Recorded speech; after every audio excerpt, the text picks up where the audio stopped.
Pensamiento del día, domingo 25 de mayo. Abrir la puerta del corazón a la alegría.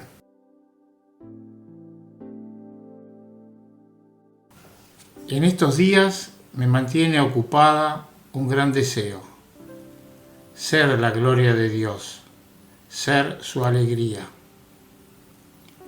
Y sé que lo puedo ser, basta que haga momento a momento su voluntad. Sí, Jesús debe tener su gloria en la tierra, su alegría, y la tendrá en nosotros que, aunque no lo sepamos, hacemos su voluntad.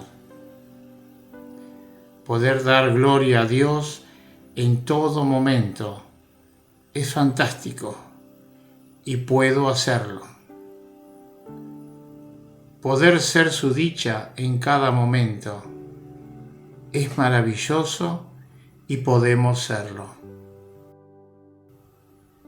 Del diario de Chiara Lubich, 3 de febrero de 1981.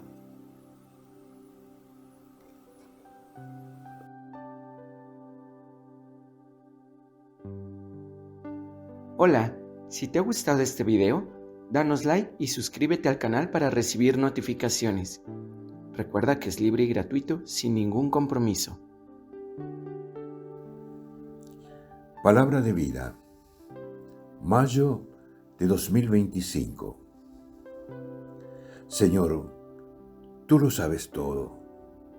Tú sabes que te quiero.